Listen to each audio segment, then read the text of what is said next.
जितने विषाद आपकी जीव से प्रकट होते हैं, सब पर नियंत्रण होना प्रारंभ हो जाएगा। सूत्र तो हम सब बता रहे हैं, पर करेंगे कितने लोग ये तो आप जानो। हमारी अभी एक कथा होने वाली है, 19 अप्रैल से लेकर के 15 दिन की कथा है।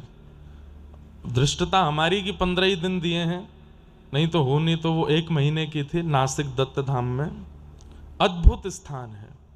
हमें ऐसा लगता है कि हमको साल 2 साल में एक कथा वहां करनी ही करनी है, क्योंकि इतनी साधना और इतने तप में कथा होती है वहां पे। वहां नियम है, हमको सवेरे 3:30 बजे उठ ही जाना है। चाहे हम 2 बजे सोएं रात को, 3:30 बजे उठ जाएंगे, स्नान करेंगे, स्नान करके तिलक स्वरूप करके नए कपड़े पहन के फिर गंगा स्नान करने जाएंगे। तो गंगा जी स्नान करके फिर आएंगे, गीले कपड़ों में 5000 गायत्री मंत्र जपेंगे।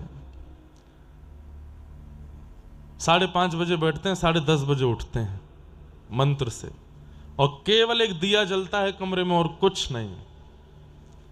किसी का स्पर्श नहीं कर सकते, कोई हमें छू नहीं सकता, हम किसी को नहीं छू सकते, सिले हुए वस्त्र नहीं पहनेंगे, क्षोभ क्रिया कुछ करेंगे नहीं, बोल किसी से सकते नहीं, मौन रहेंगे। 10:30 बजे जब अपने जप से उठेंगे, फिर से स्नान करने गंगा जी जाएंगे। त्रिकाल स्नान है, सुबह दोपहर शाम।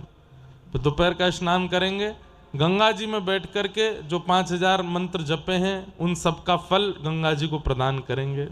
गोदावरी जी हैं वहां पे, गोदावरी जी को प्रणाम करके फिर आएंगे, फिर कुछ पाएंगे।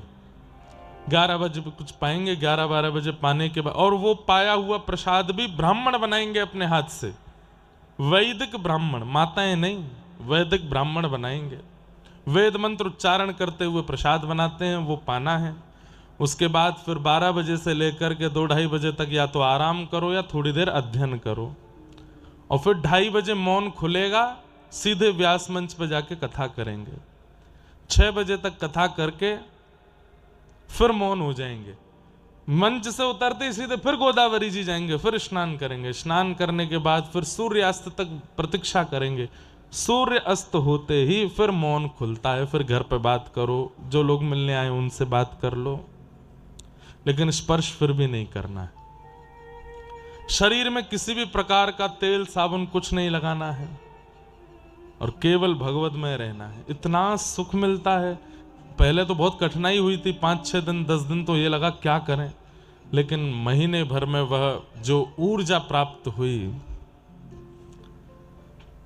वहां से हम ये सब सीख करके आए कि मन को, बुद्धि को, विचारों को पवित्र कैसे किया जाए, और ये कितने आवश्यक हैं।